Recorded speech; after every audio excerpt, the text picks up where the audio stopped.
नमस्कार साथियों, आप सभी का स्वागत है एजुकेशन लाइन में। दोस्तों, आज की वीडियो में हम कक्षा 10वीं के लिए सामाजिक विज्ञान का मॉडल पेपर नंबर 3 है वो पढ़ने वाले हैं। साथ ही साथ पूरे पेपर के जितने भी आंसर है वो वहाँ पे हम देख लेंगे मोस्ट इम्पोर्टेंट।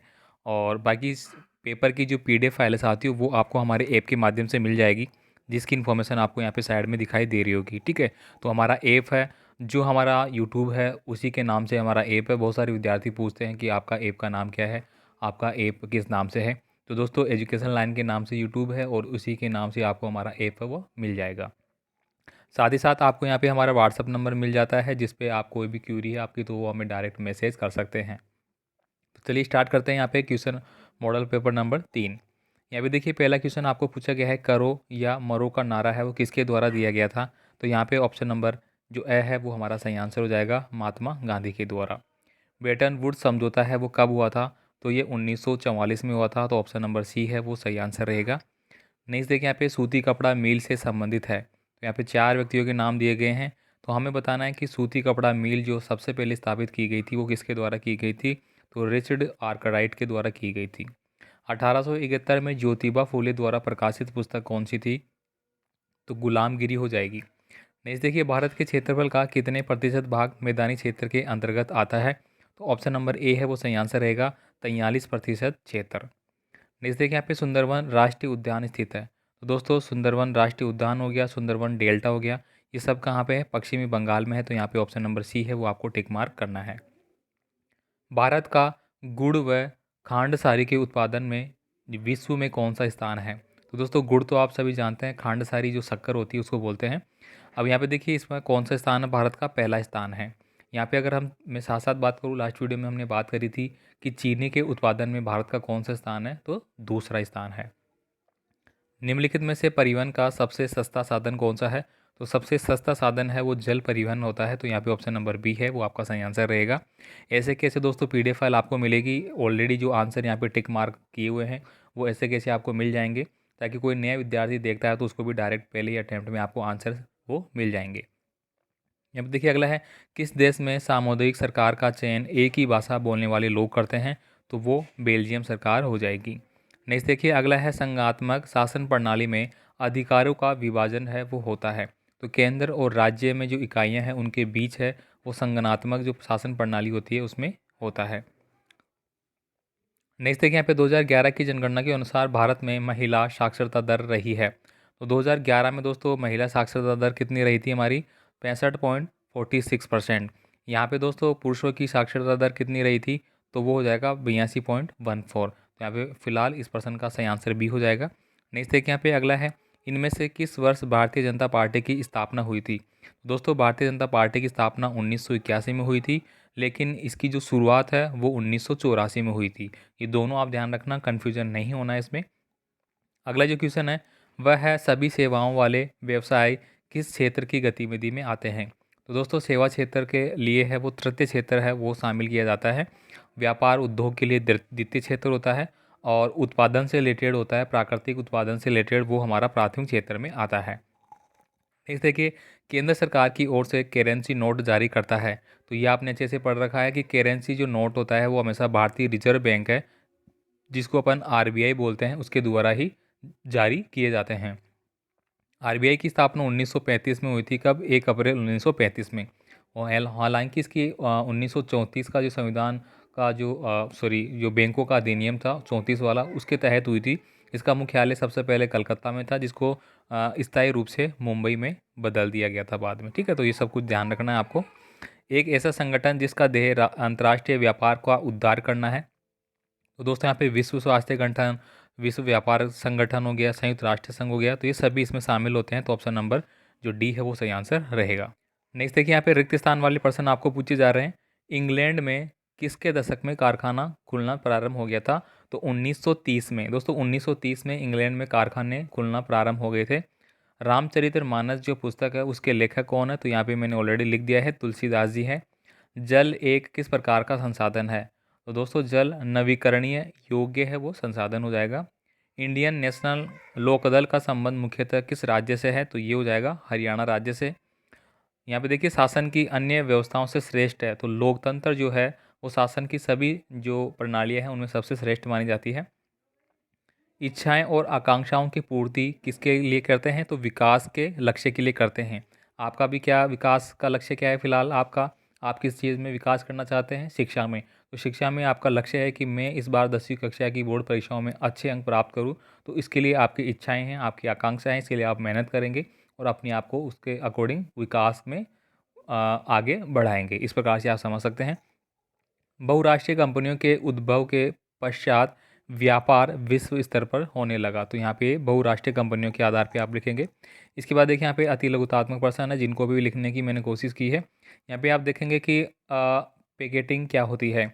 तो प्रदर्शन या विरोध का एक ऐसा स्वरूप जिसमें लोग किसी दुकान, फैक्ट्री या दफ्तर के भीतर जाने का रास्ता रोक लेते हैं।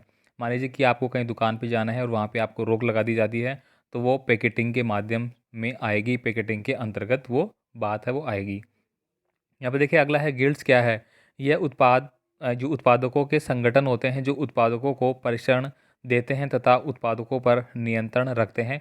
तो कुल मिला के जो गिल्ड्स है वो एक प्रकार की संस्था होगी जो कि ऐसे संगठन है, ऐसे उत्पादन के जो कि व्यापार को या उत्पादकों का जो परीक्षण है वो कराया जाता है, साथ ही साथ उसको नियंत्रण कैसे किया जाए उसके लिए काम करते हैं।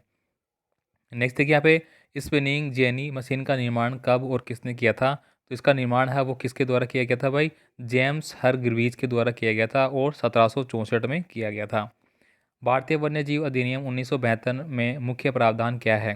तो दोस्तों 1972 में वन्यजीव प्राणी अधिनियम के तहत एक जीवों का जो आवास संरक्षण हेतु, आवास रक्षण के हेतु जो प्रावधान है वो चलाए गए थे। तो इसमें ये हो जाएगा क्या? जीवों के आवास के लिए संरक्षण। उद्योग कौन कौन से हैं जो कि प्रदूषण के लिए उत्तरदायी होते हैं? तो दोस्तों वायु प्रदूषण उनसे होता है, जल प्रदूषण होता है, भूमि प्रदूषण और ध्वनि प्रदूषण।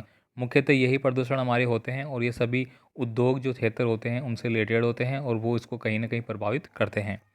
आगे देखिए यहाँ पे 1950 से 1960 के दशक के बीच बुलसेस में दो समुदायों के बीच प्रखर समस्या क्या थी? तो यहाँ पे क्या आ जाएगा? भाषाई विविधता। तो यहाँ पे ये आपको लिखना है। नारीवाद आंदोलन से आप क्या समझते हैं? तो देखिए वे आंदोलन जिनका उद्देश्य जीवन के प्रत्येक क्षेत्र में पुरुषों एवं महिलाओं में समानता लाना होता है वो नारीवाद आंदोलन कहलाता है। आगे देखिए यहाँ पे राजनीतिक दल के कोई दो कार्य आपको लिखने हैं। तो यहाँ पे दो कार्य लिखे गए हैं।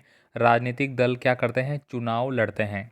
दूसरा उनका कार्य क्या है कि ये दल सरकार बनाते हैं और सरकार को चलाते भी हैं। तो ये कौन करता है? राजनीतिक दल करते हैं। यहाँ पे देखिए प्राथमिक क्षेत्र में कौन कौन सी गतिविधियाँ सम्मिलित की जा सकती है।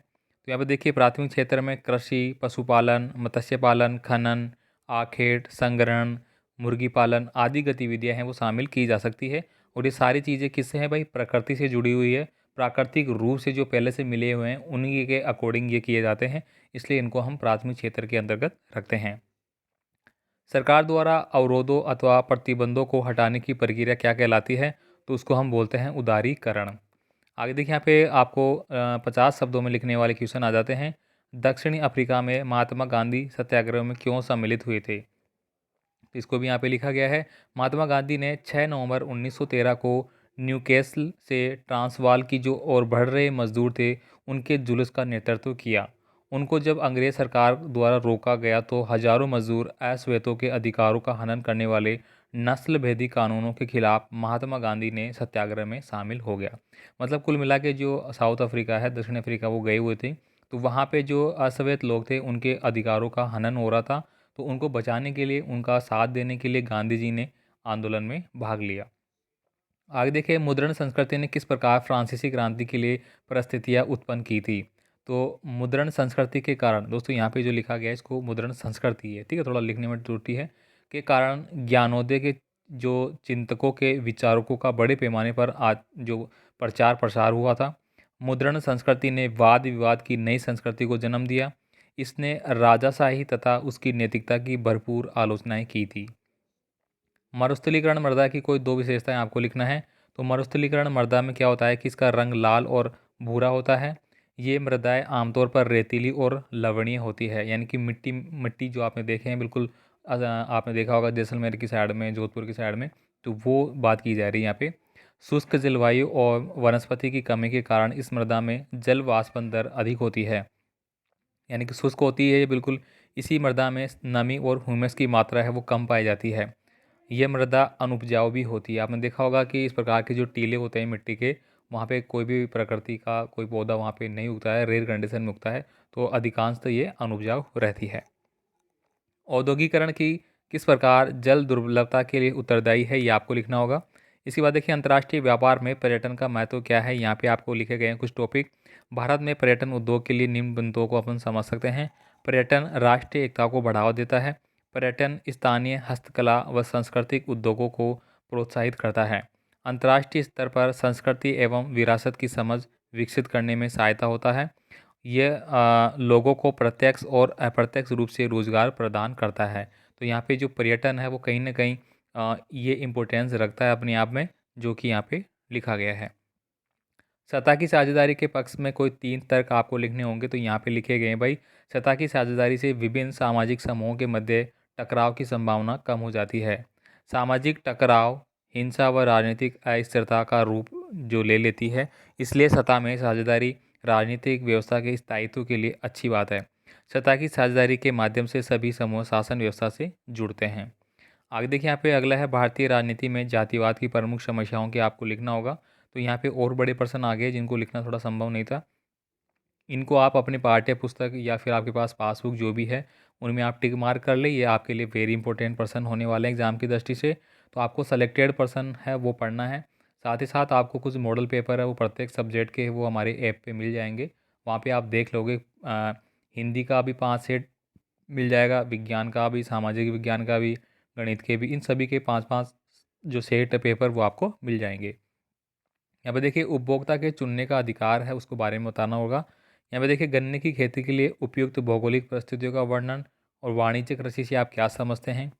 महामंदी के प्रमुख कारणों की विवेचना करनी है, ये आपको लिखना है भाई, महामंदी क्या होती है। इसके बाद देखिए सत्ता के विकेंद्रीकरण से आप क्या समझते हैं और विकेंद्रीकरण के पीछे बुनियादी सोच क्या है। इसके बाद देखिए यहाँ पे अगला जो है खुली बेरोजगारी और प्रछन्न बेरोजगारी, ये मोस्ट इंपॉर्टेंट है, द्वार्षिक परीक्षाओं में लगभग सभी जगह पूछा गया था ये प्रश्न। और यहाँ पे आर्थिक विकास के बारे में आपको लिखना है। इसके बाद देखिए यहाँ पे सेक्शन डी आता है। इसमें दोस्तों आपको निबंधात्मक प्रश्नों के रूप में लिखना होगा। यहाँ पे देखिए उदाहरण से ही समझाइए कि किस प्रकार से बैंक ऋण उत्पादन में सकारात्मक भूमिका अदा करते हैं। या फिर आप मुद्रा विनिमय के गुण लिख सकते हैं, विकास में ऋण की भूमिका लिख सकते हैं। इसके बाद देखिए यहाँ पे अगला जो प्रश्न आपका, यूरोप में 19वीं सदी के शुरुआती दशकों में राष्ट्रीय एकता के विचार उदारवाद से किस प्रकार जुड़े थे। या फिर आप अथवा वाला कर सकते हैं, फ्रांसीसी द्वारा उपनिवेशकों के विकास हेतु किए गए कार्यों का वर्णन आपको करना है। तो ये जितने भी मॉडल पेपर के पर्सन हैं वो आपको दिमाग में रखना है, ये आपके लिए बहुत इंपॉर्टेंट है। बाकी आपसे रिक्वेस्ट रहेगी, चैनल पे नए हैं तो सब्सक्राइब जरूर कर लेना। यहाँ पे देखिए भारत के मानचित्र में कुछ आपको दिया गया है, नेल्लोर, गया, हजारीबाग, अजमेर, तारापुरा, काकरापारा, रावतबाठा और केगा। तो यहाँ पे दोस्तों एक को मैंने यहाँ पे इंडिकेट किया है, फर्स्ट वाले को। आप देखेंगे कि यहाँ पे ये जो राजस्थान का नक्शा हो गया ये हमारा, और यहाँ पे देखिए ये अजमेर हो गया, यहाँ पे अजमेर लिखा गया है। इसके बाद ये जो डॉट है वो गया का है, नीचे वाला डॉट है वो हजारीबाग का है, और ये वाला डॉट है आपका नेल्लोर का है। तो यहाँ पे कुछ बिंदुओं को इंडिकेट कर दिया है। आई होप आपको इस वीडियो से काफ़ी प्रश्नों के बारे में पता चलेगा कि किस प्रकार के प्रश्न एग्जाम में रहने वाले हैं और कौन से प्रश्न आपके लिए अति महत्वपूर्ण हो सकते हैं। तो मिलते हैं दोस्तों अगले वीडियो में अगले पेपर के साथ, अगले सॉल्यूशन के साथ। धन्यवाद।